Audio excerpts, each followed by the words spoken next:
नाज़रीन, सास और बहू की एक दूसरे को नीचे दिखाने की ख्वाहिश एक बेटे के लिए माँ और बीवी के रिश्ते में तवाज़ुन कायम रखने में सबसे बड़ी रुकावट है, जिसकी वजह से उसकी सेहत और काम दोनों ही असरअंदाज होते हैं। आइए देखते हैं कि आज कुद्दूस साहब की फैमिली में क्या चल रहा है। ओ, कहाँ वारागर्दी करते फिर रहे हो? ओह, रिम झिम पड़े फुआर, तेरा मेरा नित का प्यार। खैर है, बड़ी कोयल बने हो।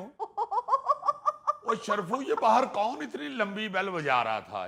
नहीं नहीं साहब जी, बेल तो कोई भी नहीं बजा रहा, वो बारिश का पानी बेल के अंदर चला गया, वो खुद ब खुद बज रही है। तो ये अब्दुल सलाम से कहना था ठीक कर दे। वैसे तो ये हम पे बड़ा रोब डालता है कि मुझे इलेक्ट्रिशियन का सारा काम आता है। भाईजान, मैं बारिश में बिजली के काम को हाथ नहीं लगाता। क्यों नहीं हाथ लगाते?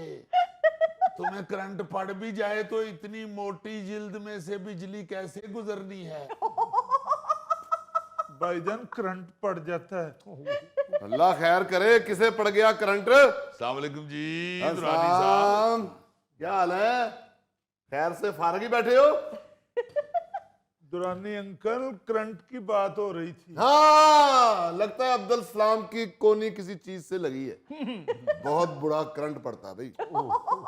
उस चीज को, क्योंकि अब्दुल सलाम को करंट नहीं पड़ता, इसे तो कुत्ता नहीं पड़ता। इसे एक दफा मोहल्ले में कुत्ता पड़ा था, इसने कुत्ते को पूंछ से उठा के इस कदर जोर से दीवार से मारा है, उसके बाद सारे कुत्ते समझ गए हुए हैं इसके नजदीक नहीं जाना। सर जी, इतनी जोर से दीवार में मारा था कि कुत्ता गूंगा हो गया था। तो फिर पड़ा किसे करंट?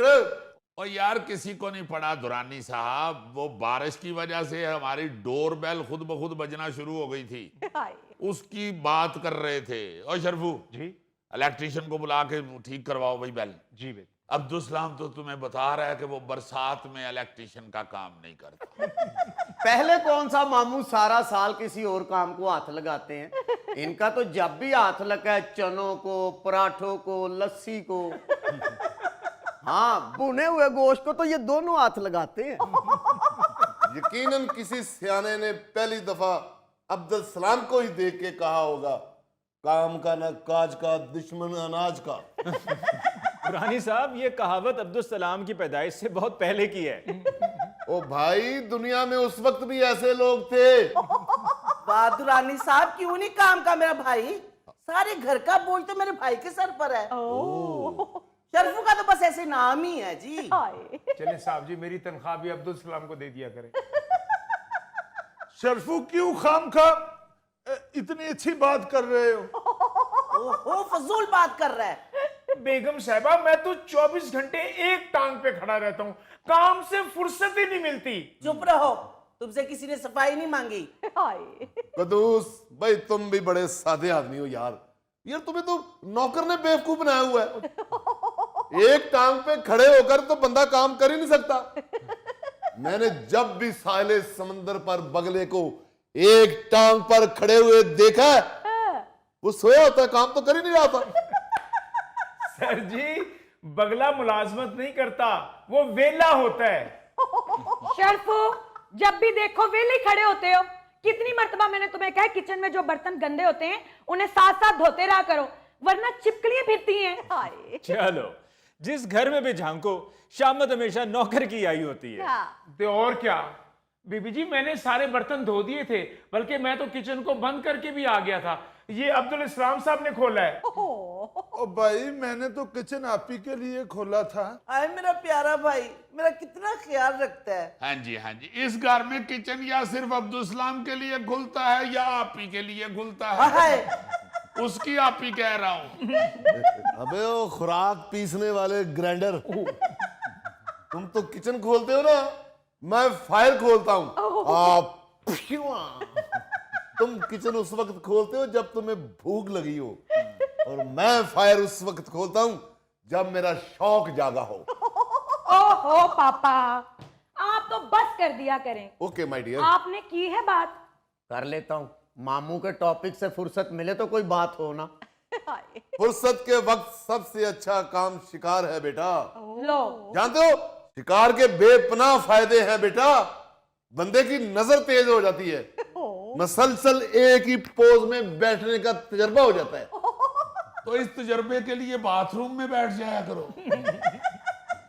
ओहो, डंगर के डंगर ही रहोगे तुम कुदूस। बाथरूम में बंदूक इस्तेमाल नहीं होती, लोटा इस्तेमाल होता है। वैसे दुरानी साहब, आपकी जिंदगी का तो दारोमदार शिकार है।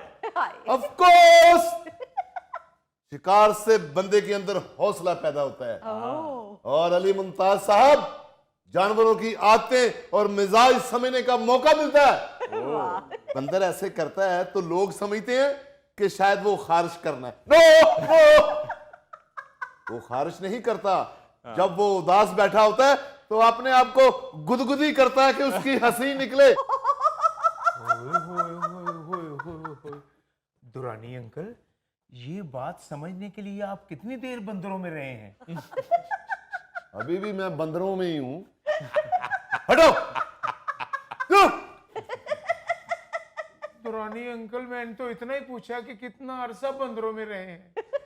Only 1 week. वाह, बंदा समझदार हो कुदूस तो हफ्ते में समझ लग जाती है। हाँ जी, हाँ जी। और बंदरों को समझने के लिए बंदे का बंदर मिजाज होना बड़ा जरूरी है।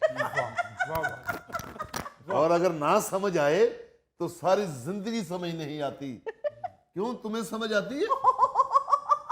वैसे बात ये दुरानी साहब ने मजाक के अलावा बिल्कुल ठीक कर रहे हैं। ये जो शिकारी होते हैं ना, ये जानवरों की आदत से बखूबी वाकिफ होते हैं। एग्जैक्टली। मैं तो अली साहब ये भी जानता हूं कि दरियाई घोड़ा जो मुंह खोलता है, ये कितने बजे खोलता है?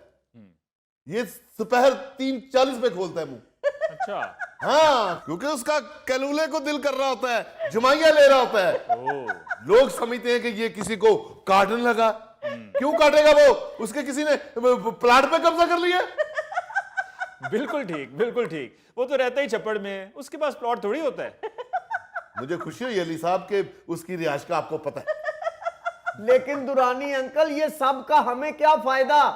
और नॉलेज बढ़ता है, शिकार करना आसान हो जाता है। वाह, लेकिन बेटा तुम्हारे लिए ये काम मुश्किल है, क्योंकि तुम बंदूक उठाओगे तो तुम्हारा कंधा भी निकल सकता है। क्या कहने, क्या कहने। बहुत अच्छे, अच्छे। तुम मुझे नहीं दाद देते, मैं तुम्हारी हर फजूल बात पे भी वाह वाह कर रहा होता। क्यों दूं तुम्हें दाद? तुम राहत फतेह अली खान हो। ये शिकार पे लेक्चर बाद में सुन लीजिएगा, पहले बेटे की सुन लें जो आपकी बहू पट्टी पढ़ा कर लेकर आई है। शरफू, चाय बना के लाओ। मैं हर लेक्चर के बाद 1 कप चाय पीता हूं। जी सर। सर, तेज पत्ती या दूध पत्ती? तेज पत्ती। तुम्हें मैं क्या दूध पत्ती पीने वाला लगता हूं? तेज जाओ, जैसे चीता जाता है। चलो सुनाओ जी, जो बेगम अंदर से पट्टी पढ़ा के लेकर आई है। ओ अम्मा, बेगम ने कोई पट्टी नहीं पढ़ाई। अच्छा, ये भी बड़ी अजीब बात है जो कि हमारे घरों में हमने अक्सर देखी है कि अगर बेटे को कोई बात वालिदैन को पसंद नहीं आती तो वो फौरन कह देते हैं कि जी ये पट्टी उसकी बीवी ने उसे पढ़ाई है। और हमारा बेटा उनकी नजर में कहते हैं जी बड़ा सूफी है, बड़ा अच्छा है, बड़ा ताबेदार है। और जो कहा जा रहा है वो बेगम की तरफ से पढ़ाया जा रहा है। हाँ जी। वैसे तो हमारा घर खुला है, अच्छा है, लेकिन एक कमरा मजीद होना चाहिए। ये घर खुला है तो अब्दुल सलाम इस घर में रह रहा है ना। सनी बेटा, तुमने क्या करना है? मजीद एक कमरा। सेहत तुम्हारी जितनी है, तुम किसी खुड में भी घुस जाओ तो वो 90% खाली रहती है। ओहो मामू, मेरा सारा सामान जाया हो रहा है। जब से मैं ब्याह कर आई हूँ, मेरा आधा सामान तो स्टोर में पड़ा है, मजीद हमने सामान ऑर्डर किया हुआ है, कहाँ रखेंगे? बेटा, वैसे मुझे ये नए कमरे की कुछ समझ नहीं आ रही। देखो, कोई मेहमान आता है तो ड्राइंग रूम मौजूद है, तुम्हारे लिए तुम्हारा अपना कमरा काफी है। मजीद कमरा किस लिए बनवाना है जी? डैडी, जब कमरा बनेगा तो इस्तेमाल होते हुए भी देख लीजिएगा। डैडी, पिछली दफा इसकी कजन इसको मिलने के लिए आ रही थी, लेकिन हमारी जगह ना होने की वजह से वो नहीं आ सकी, फिर इसे मजबूरन अपने मेके जाना पड़ा था। तो हमने तो इसकी कजन को कभी मना नहीं किया। आपने मना नहीं किया, लेकिन इस घर में एक ही फालतू कमरा है जिसमें मेरी नंद आके रह रही थी। ओ बेटा, ये तो इत्तेफाक है ना कि तुम्हारी नंद आई हुई थी, वो हर वक्त तो यहाँ नहीं होती। क्या जरूरत है नए कमरे की? ये तो वैसे भी बेचारा अब इस्लामाबाद होता है। अगर कोई तुम्हारी कजन आएगी तो वो तुम्हारे कमरे में तुम्हारे साथ ठहर जाएगी। हाँ। नया कमरा बनाने की क्या जरूरत है यार? बिल्कुल सही बात है जी, क्या जरूरत है नया कमरा बनाने की? पहले मुझसे कमरों की सफाई नहीं होती। अगर छत पे आपने कमरा बना लिया तो उसमें तो मिट्टी बहुत होनी है और मुझसे काम इतना नहीं होना। कदूस, ये शरफू चाहे बंदा जाहिल है, लेकिन बात बड़ी अकल वाली करके गया है। ये क्यों बना रहे हैं आप लोग कमरा? या तो है ना कि छत के ऊपर कमरा डाल के उसकी खिड़की खोल के आपने दरख्त पे बैठे हुए तीतर का शिकार करना है। सिर्फ सोने के लिए कमरा क्यों बनाना है? अली साहब जी। मैं जब भी जंगल में गया हूं, चीता अकेला किसी दरख्त के टांग पे सोया होता है। उसने तो कभी नहीं शोर मचाया कि मुझे कमरा बना के दो अलहदा, मुझे अलहदा कमरा चाहिए।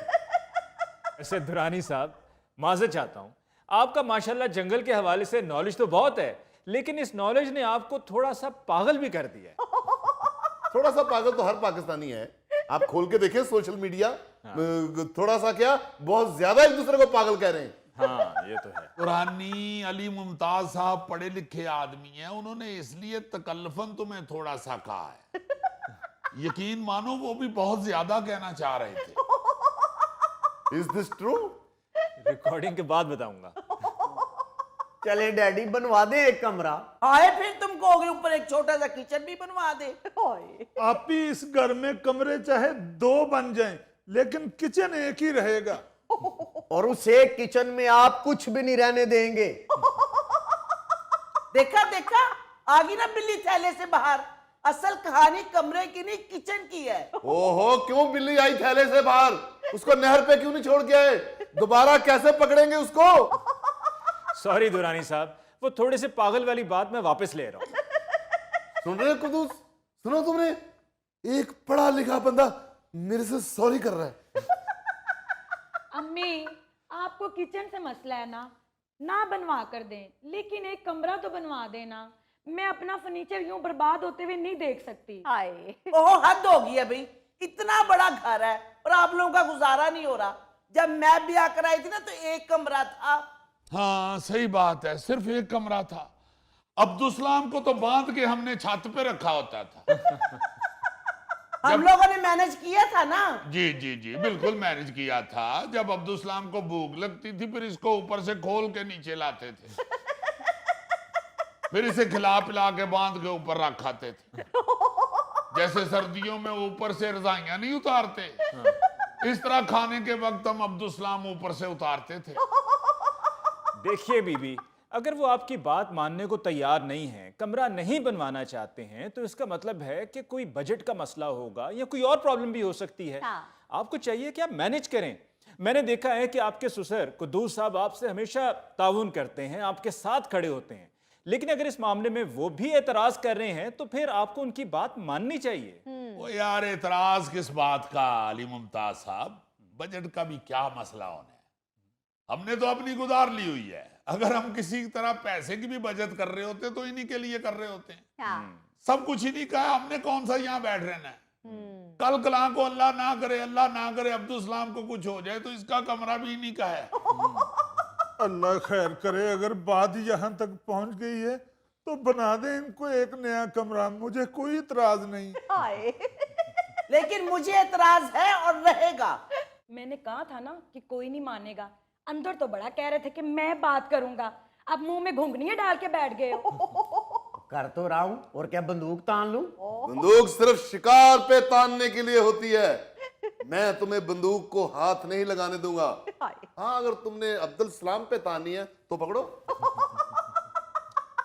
वैसे दुरानी साहब, आपकी पर्सनैलिटी तो ऐसी नहीं है कि आपको ये कहा जाए, मगर तुम ही फैसला करोगे क्या करना चाहिए। ओ, वैसे तो जंगल में जब 2 जानवर आपस में सींग फंसाते हैं, हाँ। तो वो मेरा ही फैसला मानते हैं और मेरी बात को पत्थर पे लकीर समझकर मानते हैं। लेकिन यहां बात मेरी बेटी और मेरे दामाद की है, तो मेरा फैसला यही है कि घर में अजाफी कमरा बनाने की कोई जरूरत नहीं। अस्सलामुअलैकुम अंकल। वाल साहब, क्या हाल है बेटे? जी मैं ठीक, आप सुनाएं? क्या अल्हम्दुलिल्लाह। आयजा कहाँ है? वो आ रही है, गाड़ी से सामान ले रही है। ओ गुड, उसे ही निकालने दिया करो, तुम ना निकाला करो सामान, डॉक्टर ने मना किया हुआ है। कर्नल साहब